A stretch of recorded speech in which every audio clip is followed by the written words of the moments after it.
Students, today we study History second chapter, the regional kingdom. In this chapter we read about the North Indian kingdoms, South Indian kingdoms and Deccan kingdoms and also their administration system. First, North India. The Rajput. The word Rajput comes from the Sanskrit word Rajputra which means son of king. Rajput जो word है वो Sanskrit word के राजपुत्र पुत्र word से निकला है जिसका मतलब होता है son of king. Historian have different opinion regarding their origin. अलग अलग हिस्टोरियंस जो है इनके ओरिजिन को लेकर अलग अलग बिलीफ रखते हैं, अपने अपने ओपिनियन रखते हैं। कुछ का मानना है कि ये जो है सेंट्रल एशियन ट्राइब के डिसेंडेड थे और बाद में आकर यहाँ पर बस गए थे। इनमें एक शासक थे राजपूत शासक में थे पृथ्वीराज चौहान, जिनकी चौहान डायनेस्टी कह सकते हैं। और ये जो शासक थे वो अजमेर के आसपास का एरिया जो था, अजमेर और दिल्ली के आसपास का जो एरिया था वहाँ पर इनका साम्राज्य था। The best known of Chauhan ruler was a legendary Prithviraj Chauhan. Chauhan ruler में जो सब अच्छे लीजेंडरी रूलर थे वो थे Prithviraj Chauhan, who ascended the throne in AD 1177, जिन्होंने थ्रोन संभाला था, मतलब गद्दी पर बैठे थे 1177 में। इन्होंने जो मोहम्मद गौरी के साथ दो बैटल की थी, first battle of Tarain and second battle of Tarain. First battle of Tarain में इनकी विजय हुई थी, इनको ये जीत गए थे, लेकिन सेकंड बैटल ऑफ तराइन में वो हार गए थे। इसके पीछे स्टोरी, इनके हारने के पीछे का भी एक कारण है, या इस बैटल का भी एक कारण है कि जो जयचंद्र की पुत्री थी वो महमूद गौरी से शादी नहीं करना चाहती, इसलिए उन्होंने अपनी हेल्प के लिए पृथ्वीराज चौहान को बुलाया था। तो वो उनकी हेल्प के लिए वहाँ पर गए थे और उन्होंने उनको अबडक्टेड मतलब अपहरण कर लिया था और उनको अपने साथ लेकर आ गए थे। इससे गुस्सा होकर महमूद गौरी ने उन पर आक्रमण किया और फर्स्ट बैटल ऑफ तराइन वो पृथ्वीराज चौहान जो है वो जीत गए थे। कुछ ही नेक्स्ट ईयर ही उन्होंने महमूद गौरी ने फिर आक्रमण किया जिसमें पृथ्वीराज चौहान हार गए थे। ये माना जाता है कि this defeat could have been avoided. ये माना जाता है कि ये जो डिफीट है, ये जो हार है, उसको अवॉइड किया जा सकता था इफ़ जयचंद्र ऑफ कन्नौज, जिनकी पुत्री का उन्होंने अपहरण किया था, वो उनकी फोर्स को ज्वाइन कर लेते। हाउएवर जयचंद स्टिल एंग्री, वो अभी भी गुस्सा थे इस बात से कि उनकी पुत्री का अपहरण कर लिया गया था, and refuse to come to Prithviraj Chauhan's help, और उन्होंने पृथ्वीराज चौहान की हेल्प के लिए इनकार कर दिया था। This battle is believe to be a turning point in the history of India, और इस बैटल की वजह से इंडिया की हिस्ट्री में एक टर्निंग पॉइंट आ गया, मतलब कई महत्वपूर्ण बदलाव आ गए थे। Thomas of Delhi.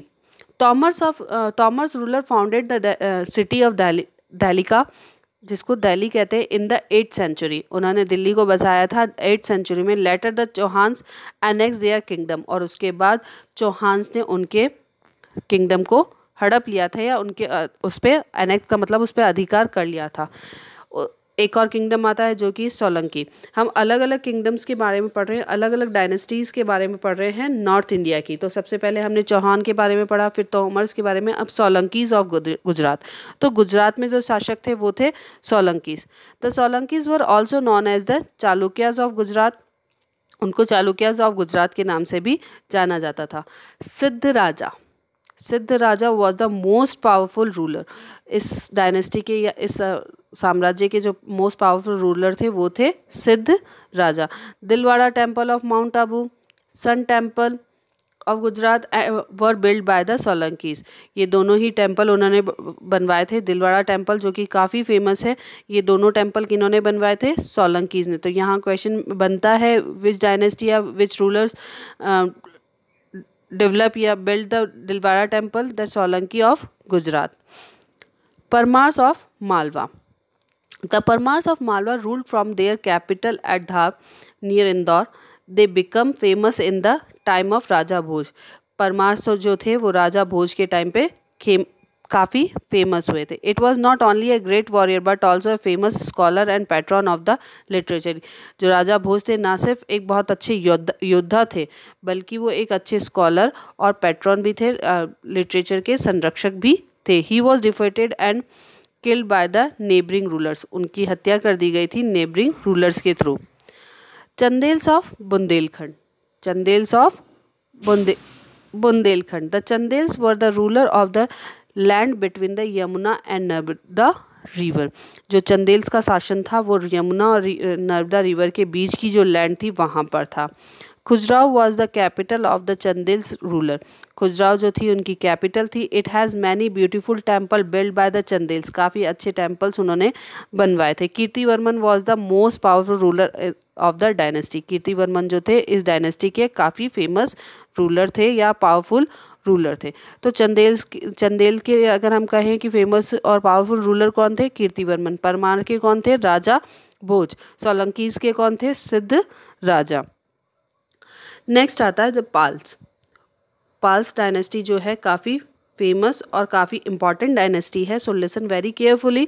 In Bengal a period of confusion seems to have prevailed after the death of Harsha. Bengal में हर्ष की डेथ के बाद जो था वहाँ पर काफ़ी कन्फ्यूजन हो गया था कि कौन राजा बनेगा, कौन शासक बनेगा। In AD 750 the people elected Gopal as their ruler, Gopala को उन्होंने अपना रूलर डिक्लेयर किया था, पीपल्स वहाँ के रहने वाले पीपल्स हैं। His son Dharmapala founded the Pala dynasty, 1705 से लेकर 810 तक उन्होंने रूल किया था धर्मपाल ने। Under the Dharmapala and his son Devapala, Dharmapala और देवपाल के साथ में मिलकर the Pala kingdom grew to include present day Bengal, Bihar and parts of Orissa, now Orissa. Orissa के जो आज का बंगाल है, बिहार है और उड़ीसा पार्ट है, वहाँ तक उन्होंने अपना किंगडम फैला दिया था। One of the later Pala kingdom Mahipala was defeated by the Chola king Rajendra Chola in AD 1023। The Pala were Buddhist, they were the last major Indian dynasty to embrace the Buddhism. जो पाल से वो बुद्ध धर्म को मानते थे और एक बड़ी डायनेस्टी जो कि इस धर्म को मानती थी वो ये वाली लास्ट डायनेस्टी, मतलब लास्ट डायनेस्टी कौन सी थी जो बुद्ध धर्म को मानती थी, वो थी Pala dynasty. The university of Nalanda received the patronage of the Palas, Nalanda university जो थी उसको संरक्षण मिला था इनके टाइम पे। Dharmapala established a famous Buddhist monastery and college of at Vikramashila, उन्होंने एक कॉलेज भी बनाया था और बुद्धिस्ट मॉनेस्ट्री भी डेवलप की थी। After the fall of Palas in the 12th century AD, the Sen dynasty ruled over Bengal and the East until AD 1245। उनके डेक्लाइन के बाद, पाल्स के डेक्लाइन के बाद 12th century में जब उनका डेक्लाइन हो गया तो सैन डायनेस्टी वहाँ पर आई और उन्होंने लगभग 1245 तक शासन किया था। The Gujjars and Pratiharas, the Gujjar Pratiharas ruled over the part of Rajasthan and Gujarat. तो गुज्जर प्रतिहार का जो एरिया था रूल करने का वो था Rajasthan and Gujarat. The most powerful ruler was the Bhoj, इसके जो मोस्ट पावरफुल रूलर थे वो थे भोज, जिन्होंने शासन किया था 836 से लेकर 882 तक। ही कॉन्कर्ड कन्नौज, उन्होंने कन्नौज को अपने अधिकार में किया था and made it his capital, और उन्होंने उसको अपनी कैपिटल भी बनाया था। He was succeeded by his son, उसके बाद उनके जो पुत्र थे महेंद्रपाल, वो उन्होंने गद्दी संभाली थी या राजगद्दी पे बैठे थे। He expanded the empire further, और उन्होंने अपने एम्पायर को आगे बढ़ाया था। His successor however were weak and could not defend the kingdom from invasion. In 1018 Mahmud Ghazni defeated the Pratyahar ruler. Soon the dynasty came to the end। जो महमूद गौरी थे उन्होंने इनके जो किंगडम के उत्तराधिकारी थे उनको हरा दिया था और उसके बाद यहाँ पर महमूद ऑफ गजनी का शासन हो गया था। यहाँ पर एक लिखा हुआ है ट्राइपार्टाइट स्ट्रगल, त्रिपक्षीय संघर्ष जो था वो काफ़ी इम्पॉर्टेंट है आपके लिए। तो Kannauj was the main centre of all political development in north India. Kannauj जो है वो सभी तरीके से पॉलिटिकल डेवलपमेंट के रूप में देखा जाए या फिर एग्रीकल्चर के रूप में देखा जाए, सभी रूप से ये काफ़ी इम्पॉर्टेंट एरिया था during the period of king Harshvardhan. Since it was accessible by the river Ganga and Yamuna, इसके आसपास जो थी गंगा और यमुना रिवर हुआ करती थी होती थी। Its location enable easy trade and trade relation, इसकी लोकेशन जो है वो काफ़ी अच्छी थी ट्रेड रिलेशन की, क्योंकि यहाँ पर नदियाँ थी और इसकी वजह से वो लोग इजीली ट्रेड कर पाते थे। Kannauj was rich in soil and attract the neighbouring dynasty, Kannauj की सॉइल जो थी वो बहुत अच्छी थी, तो नेबरिंग डायनेस्टी इसकी तरफ आकर्षित होती थी या फिर यूँ कहें कि अट्रैक्ट होती थी। Has there was long battle between the Gujjars, the Rajput and the Palas to control the Ganga valley in general and Kannauj in the particular. मतलब गंगा वैली जो टोटल एरिया था उस पर ये तीनों ही डायनेस्टी गुज्जर, राजपूत और पाल्स कंट्रोल करना चाहते थे। क्यों कंट्रोल करना चाहते थे? क्योंकि वो जो एरिया था वो काफ़ी फर्टाइल सॉइल का था, वहाँ से ट्रेड रिलेशन मेंटेन करना ईजी था, वहाँ पे पॉलिटिकल डेवलपमेंट ईजी था। इन सभी कारण से ये तीनों ही डायनेस्टी वहाँ पर अपना अधिकार करना चाहती थी और इसकी वजह से वहाँ पर काफ़ी लंबा संघर्ष चला था इस एरिया पर अपना अधिकार करने के लिए। This struggle is known as tripartite struggle by the historian, और स्ट्रगल को जो हिस्टोरियंस हैं उन्होंने ट्रिपटाइट स्ट्रगल के नाम से कहा था। अभी हमने नॉर्थ इंडिया के जो राजाओं पढ़े थे उनका जो एडमिनिस्ट्रेशन सिस्टम था उसके बारे में पढ़ते हैं हम। The king was the supreme authority, जो किंग होता था वो सुप्रीम अथॉरिटी होता था, वो सबसे बड़ा शासक होता था, या यूं कहें कि वो जो कहता था वही माना जाता था।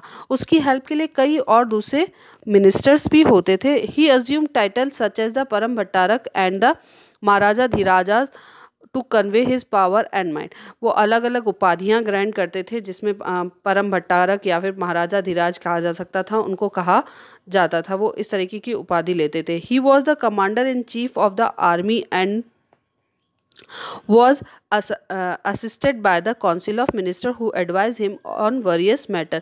वो कमांडर इन चीफ आर्मी का सबसे बड़ा लीडर भी हुआ करता था, लेकिन उसकी हेल्प के लिए काउंसिल ऑफ मिनिस्टर मतलब अलग अलग तरह के मिनिस्टर्स भी उनकी हेल्प के लिए होते थे। The most important minister was known as the mahamantri, जो सबसे इम्पॉर्टेंट मिनिस्टर होता था वो महामंत्री कहलाता था। Each department had separate minister, अलग अलग डिपार्टमेंट के अलग अलग मिनिस्टर्स होते थे और वो अपने क्षेत्र के लिए अपनी एडवाइस देते थे। The kingdom was divided into units called the bhuktis which were further divided into vishayas. Bhuktis और विशायाज में डिवाइड होते था इनका किंगडम। The governor looked after the administration of the bhuktis while the vishayapati was the responsible for the vishaya मतलब भुक्तीज का जो हेड होता था वो गवर्नर कहलाता था और विषयास का जो हेड होता था विषयापंथी कहलाता था।